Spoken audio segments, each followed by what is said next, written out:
60 वर्ष की उर्मिला शहर के बाहरी हिस्से में अपने छोटे से घर में अकेली रहा करती थी। एक रात शहर में बहुत जोर का तूफान आया। जोर जोर से हवाएं और आंधी तूफान के साथ तेज बारिश होने लगी। उन आवाजों को सुनकर कोई भी घबरा जाता, लेकिन उर्मिला घर के सारे खिड़की दरवाजे बंद कर गहरी नींद में सो रही थी। रात के लगभग 12 बजे होंगे कि किसी ने उर्मिला के घर का दरवाजा खटखटाया। दरवाजे के खटखटाने की आवाज सुनकर उर्मिला की नींद खुलती है। आखिर इतनी रात को कौन आया होगा? उर्मिला जाकर दरवाजा खोलती है तो सामने लगभग 26 साल की बेहद सुंदर लड़की को खड़ा देख हैरान रह जाती है। कौन हो बेटा? और इतनी रात को इतने भयंकर तूफान में कहाँ भटक रही हो? चाची, आपने मुझे पहचाना नहीं? मैं आपकी दूर की रिश्तेदार शालिनी। अरे हाँ, बचपन में तुझे देखा था। इतनी जवान हो गई है, कैसे पहचान में आती। लेकिन तू यहाँ क्या कर रही है, और वो भी ऐसी अंधेरी तूफान भरी रात में? उर्मिला की बात सुनते ही शालिनी की आंखों से आंसू बहने लगे। वो फूट फूट कर रोने लगी। ये देखकर उर्मिला को कुछ समझ में नहीं आया और उसने शालिनी का हाथ पकड़कर घर के अंदर आने के लिए कहा।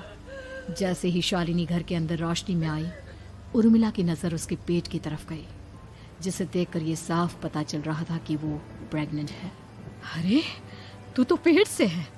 ऐसी हालत में इतने भयंकर तूफान में आधी रात को बाहर भटक रही है। आखिर बात क्या है बेटा? मुझे सब कुछ साफ साफ बता। क्या बताऊं चाची, ये सब जिसकी वजह से हुआ है उसके बारे में बताने में भी मुझे शर्म आती है। मैंने घर वालों की मर्जी के खिलाफ जाकर एक लड़के से शादी कर ली थी, पर वो शादी के 1 महीने बाद ही मुझे छोड़कर चला गया। छोड़कर चला गया का क्या मतलब? क्या उसके साथ कोई हादसा हो गया? नहीं, उसे कोई दूसरी लड़की पसंद आ गई और मेरी प्रेगनेंसी की खबर सुनते ही उसने मुझे बेसहारा छोड़ दिया। उसके बाद मैं अपने घर गई, लेकिन माँ पापा ने मुझे घर में कदम तक नहीं रखने दिया। तभी मुझे आपकी याद आई। कोई बात नहीं, कोई बात नहीं। तुमने यहाँ आकर अच्छा ही किया। एक काम करो, तुम आराम करो। वैसे भी ऐसी हालत में इतना घूमना फिरना और इस तरह आधी रात को बाहर भटकना ठीक नहीं होता। प्रेग्नेंट औरत को आधी रात को घर से बाहर नहीं निकलना चाहिए। बुरी आत्माएं उस पर अपना असर दिखा सकती है। और इतना कहकर उर्मिला ने शालिनी को एक दूसरे कमरे में जाकर आराम करने के लिए कहा। लेकिन जैसे ही शालिनी अपने कमरे में जाने लगी, अचानक से उर्मिला ने उसे रोक लिया। एक बात बताओ बेटा, तुम्हारा कौन सा महीना चल रहा है? पेट देखकर तो लगता है कि लगभग 6 महीने पूरे हो गए होंगे। उर्मिला की बात सुनकर शालिनी के होठों पर मुस्कुराहट आ गई। चाची जी, अभी सिर्फ 1 ही महीना हुआ है। शालिनी की बात सुन उर्मिला दंग रह गई।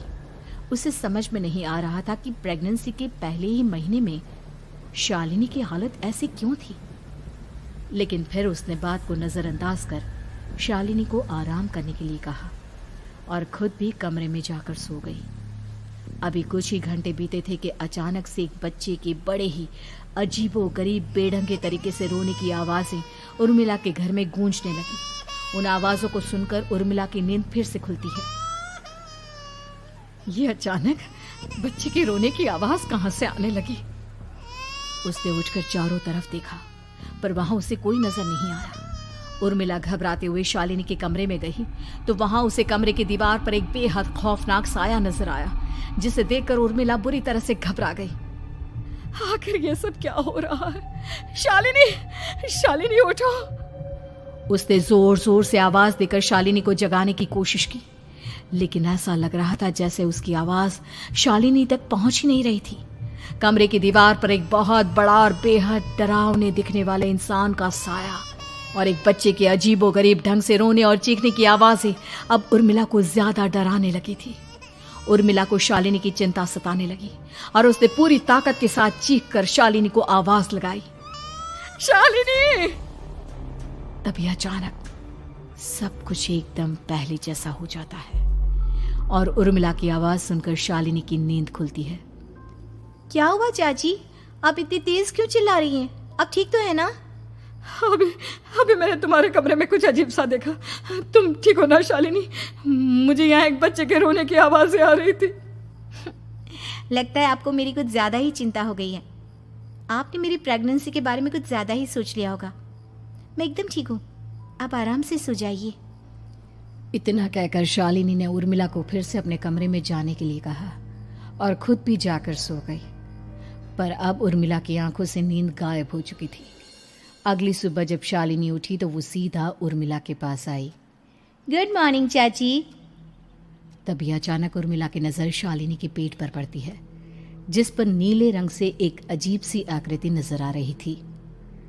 शालिनी, ये तुम्हारे पेट को क्या हुआ? मैंने इतनी औरतों को देखा है, ऐसा तो किसी के साथ नहीं होता। शालिनी ने जैसे ही अपने पेट की तरफ देखा तो उसे वहां कुछ भी नजर नहीं आया। चाची कुछ भी तो नहीं है, सब कुछ एकदम नॉर्मल है। आपको क्या अजीब लग रहा है? इससे पहले कि उर्मिला उसके सवाल का कोई जवाब देती, अचानक से शालिनी के पेट में जोर जोर से दर्द होने लगा। वो बुरी तरह दर्द से तड़पने लगी। चाची, चाची। ये सब देखकर उर्मिला बहुत घबरा गई। उसने धीरे धीरे शालिनी के पेट को सहलाना शुरू किया, लेकिन शालिनी का दर्द कम नहीं हुआ।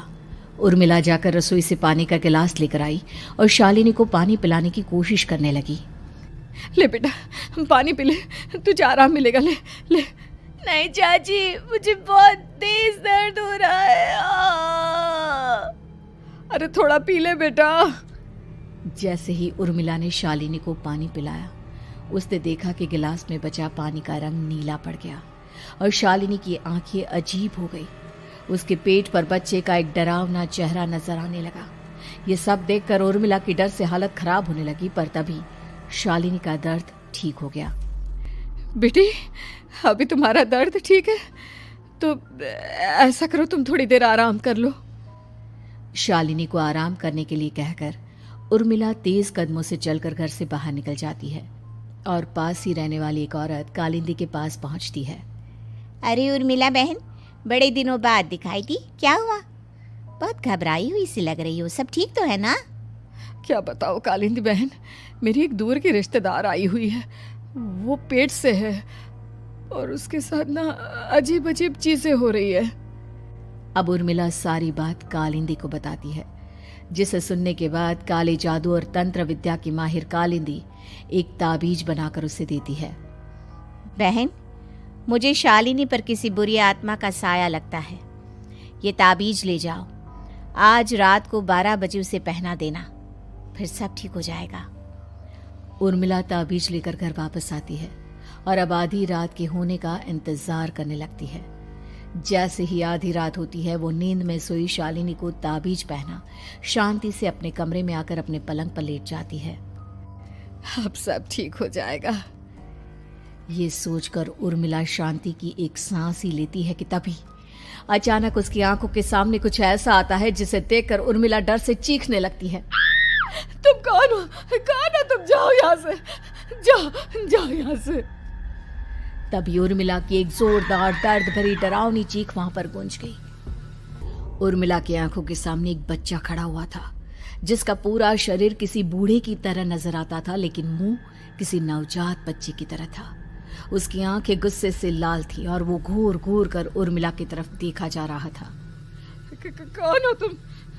कौन हो? उर्मिला के चीखते ही वो बच्चा जोर जोर से रोने लगा। घबराकर उर्मिला ने अपने हाथों को अपने कानों पर रख लिया। उसकी समझ में नहीं आ रहा है कि आखिर ये सब उसके साथ क्या हो रहा है। कौन हो तुम? कौन हो? क्या चाहते हो मुझसे? जाओ जाओ यहाँ से, आखिर तुम हो कौन? तभी अचानक से उर्मिला के पूरे घर में लाल रंग की रोशनी फैल गई। वो बच्चा धीरे धीरे कदमों से चलता हुआ उर्मिला की तरफ बढ़ने लगा। किसी नवजात पैदा हुए बच्चे के जैसे उसके रोने की आवाज अब उर्मिला के कानों में गूंज रही थी। लेकिन कुछ ही सेकंड में वो चुप हो गया और उसने बेहद खतरनाक आवाज में उर्मिला के सवाल का जवाब दिया। मैं वो हूँ जो अब तक पैदा नहीं हुआ, लेकिन जब मैं पैदा हो जाऊंगा तो वो होगा जो अब तक कभी नहीं हुआ। ये क्या कहना चाहते हो तुम? ऐसा क्या हुआ जो अब तक नहीं हुआ? तबाही होगी, तबाही।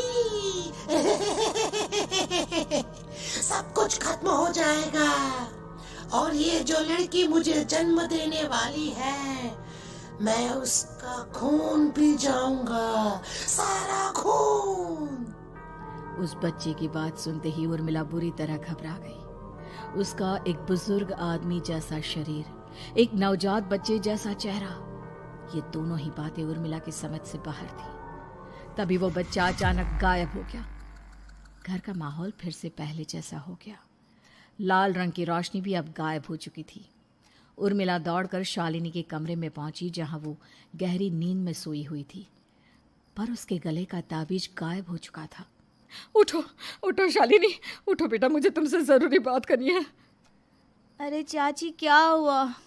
इतनी रात को आप परेशान क्यों कर रही हैं? सब ठीक है ना? अभी जब तुम सो रही थी ना, तो मैंने तुम्हारे गले में एक ताबीज पहनाया था। कहाँ गया बेटा, बताओ मुझे। शालिनी ने चारों तरफ अपनी नजरें घुमाकर देखा, लेकिन वहां पर कोई ताबीज नहीं था। वह हैरानी से उर्मिला के चेहरे की तरफ देखने लगी। उसे समझ में नहीं आ रहा था कि आखिर उर्मिला किस ताबीज के बारे में बात कर रही थी। नहीं चाची, यहाँ कोई ताबीज नहीं है। लगता है आपने कोई बुरा सपना देखा है। मैंने कोई बुरा सपना नहीं देखा। खैर छोड़ो, तुम अब सो जाओ, कल सुबह बात करते हैं। डर और घबराहट की वजह से उर्मिला की आंखों से नींद तो जैसे बिल्कुल गायब हो गई थी। अगली सुबह उर्मिला बिना कोई देर किए गांव के बाहर एक छोटी सी झोपड़ी में रहने वाले बूढ़े पंडित के पास पहुंची। पंडित जी, मेरी मदद कीजिए। अरे आओ आओ उर्मिला, क्या हुआ? सब ठीक तो है ना? क्या बताओ पंडित जी, बहुत बड़ी मुसीबत है। मेरी दूर की एक रिश्तेदार लड़की पेट से है और उसके साथ बहुत डरावनी चीजें हो रही है। कल रात को तो एक अजीब सा दिखने वाला बच्चा मेरी आंखों के सामने आकर खड़ा हो गया था।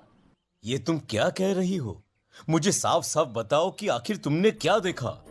उर्मिला ने अपने साथ हुई बीती रात की पूरी घटना पंडित जी को बताई, जिसे सुन पंडित जी के माथे पर चिंता की लकीरें उभर आई। अनर्थ होने वाला है, अनर्थ। बरसों पहले भी उस हैवान ने एक लड़की के पेट से जन्म लिया था और उसके बाद उस शहर को पूरी तरह से तबाह कर दिया। कैसी विपदा पंडित जी, कैसी बात कर रहे हैं आप? बताइए मुझे, और इसका उपाय क्या है? इसका उपाय तो है, लेकिन बहुत कठिन है। हो सकता है कि उस उपाय को करने के दौरान तुम्हारी जान भी चली जाए। मुझे मेरी जान की कोई परवाह नहीं, पर आप जिस तबाही के बारे में बात कर रहे हैं, बस वो नहीं होनी चाहिए। लाखों लोगों की जान बचाने के लिए मैं कुछ भी करूंगी। तो ठीक है, मेरी बात ध्यान से सुनो। बरसों पहले एक भयानक तांत्रिक ने अपनी तंत्र क्रिया के जरिए एक मासूम लड़की के साथ रिश्ता बनाकर उसके पेट से जन्म लिया था। इस तरह से वो अपने जैसे लोगों की संख्या इस दुनिया में बढ़ाना चाहता था। आपके कहने का मतलब है कि शालिनी के पेट से भी उस शैतान को जन्म लेना है, इसलिए उसने उसके साथ ये सब किया है। ठीक पहचाना तुमने। अब मैं तुम्हें एक ऐसा सिंदूर दूंगा जिसे तुम्हें ले जाकर उस लड़की के पेट पर लगाना होगा। क्या ऐसा करने से सब कुछ ठीक हो जाएगा? नहीं उर्मिला, ये सब इतना आसान नहीं। उस लड़की के पेट पर सिंदूर लगाने के बाद तुम्हें उसका पेट काटकर उस हैवान को बाहर निकालना होगा। नहीं पंडित जी, मैं ये सब नहीं कर सकती। मैं भला एक जिंदा लड़की के पेट को अपने हाथों से कैसे काट सकती हूँ? अगर तुमने ऐसा नहीं किया तो कुछ ही दिनों में वो हैवान उस लड़की के शरीर से जन्म लेगा और उसके शरीर के सारे खून को पीकर अपनी ताकत को बढ़ाएगा। उसके बाद वो धीरे धीरे इस पूरे शहर को तबाह कर देगा। यहाँ पर कोई जिंदा नहीं बचेगा। लेकिन अगर मैं उसके पेट को काट दूंगी तो क्या वो जिंदा बच पाएगी? अगर शालिनी को कुछ हो गया तो, अगर उसकी मृत्यु हो गई तो? ऐसा कुछ नहीं होगा उर्मिला, तुम्हें अपने मन को पक्का करके ये काम करना ही होगा। सिंदूर लेने के बाद उर्मिला झोपड़ी से बाहर निकलने ही वाली थी कि तभी पंडित जी ने उसे पीछे से आवाज देकर रोका। उर्मिला, उस लड़की का पेट काटकर हैवान को बाहर निकालना ही काफी नहीं होगा। तुम्हें ध्यान रखना होगा कि ये सब करते हुए उस बच्चे का जो आधा बूढ़े का शरीर है उस पर सिंदूर की एक बूंद भी ना लगने पाए, क्योंकि अगर ऐसा हुआ तो वो तुम्हें और बाकी सबको कच्चा खा जाएगा। पंडित जी की बात सुन उर्मिला की आंखें फटी रह गई और उसके शरीर में डर की लहर दौड़ गई। फिर भी उसने हिम्मत की। ठीक है पंडित जी, मैं पूरी कोशिश करूंगी कि मैं उस हैवान को वहीं के वहीं खत्म कर पाऊं। इसके बाद उर्मिला तेज कदमों के साथ घर वापस आती है। दिन बीतता है, रात का अंधेरा छाने लगता है। शालिनी खाना खाकर सोने चली जाती है और उर्मिला लगातार उसके गहरी नींद में सो जाने का इंतजार करने लगती है, जिसके बाद उर्मिला दबे कदमों से शालिनी के कमरे में पहुंच गई। मुझे ये करना ही होगा। अब उर्मिला ने धीरे धीरे शालिनी के पेट पर पंडित जी का दिया सिंदूर लगाना शुरू किया। उर्मिला के हाथ बुरी तरह से कांप रहे थे। उसके एक हाथ में चाकू था जिससे वो पेट काटने वाली थी। उर्मिला ने एक नज़र शालिनी के चेहरे की तरफ देखा और फिर डरते हुए उसके पेट पर चाकू चलाना शुरू किया। कमाल है, मैं इसका पेट काट रही हूँ और ये आराम से सो रही है। इसे दर्द नहीं हो रहा क्या? तभी अचानक उर्मिला के कानों में बच्चे की रोने की आवाज सुनाई देने लगी। उसने घबराकर चारों तरफ देखा पर वहां पर कोई नहीं था। बस रोने की आवाज लगातार आ रही थी। उर्मिला बिना रुके लगातार शालिनी के पेट को काटती रही। उसे इस बात का भी ध्यान रखना था कि सिंदूर बच्चे के बूढ़े आदमी वाली शरीर के हिस्से पर ना लगे। कुछ ही देर में वो हैवानी बच्चा उर्मिला के हाथों में था। उसने बड़ी ही सावधानी से उस बच्चे को बाहर निकाला और पंडित जी के कहे अनुसार उसे घर से दूर जलाने के लिए ले गए। पर तभी उसके सामने वही बूढ़े शरीर और बच्चे के चेहरे वाला बच्चा आ गया। अपनी गोद में और सामने भी बच्चे को देखकर उर्मिला हैरान रह गई। मुझे मारोगी? मुझे इतनी हिम्मत कैसे आ गई तुम्हारी? तुम पैदा नहीं हुए हो और मुझे पता है जब तक तुम्हारा जन्म नहीं हो जाता तो मुझे कुछ नहीं कर सकते। इतना बोलते ही उर्मिला तुरंत उस बच्चे को घास के ढेर पर फेंककर उसमें आग लगा देती है, जिसके तुरंत बाद वो बूढ़े आदमी के शरीर और बच्चे के चेहरे वाला अजीब तांत्रिक का भूत भी वहां से गायब हो जाता है। कुछ देर बाद उर्मिला घर पहुंचती है तो वो ये देखकर हैरान रह जाती है कि शालिनी का पेट अपने आप जुड़ चुका था। शुक्र है भगवान का और उन पंडित जी का, अब सब ठीक हो जाएगा। सुबह शालिनी सोकर उठती है तो अपना पेट देख पूरी तरह घबरा जाती है। चाची, चाची ये सब क्या हो गया? मेरा पेट अचानक कम कैसे हो गया? मेरा बच्चा कहाँ गया चाची? बेटी, वो बच्चा नहीं, एक खतरनाक तांत्रिक था जो तुम्हारी कोख से जन्म लेकर सबको मार देना चाहता था। वो पैदा होते ही तुम्हारी जान भी ले लेता, इसलिए मैंने पंडित जी के बताए उपाय से उसका खात्मा कर दिया है। अब सब ठीक है। शालिनी को उर्मिला की बात समझ में नहीं आती, जिसके बाद शालिनी को पूरी बात उर्मिला आराम से समझाती है। अब वो दोनों ही भगवान का शुक्र अदा करती हैं और एक साथ रहने लगती हैं।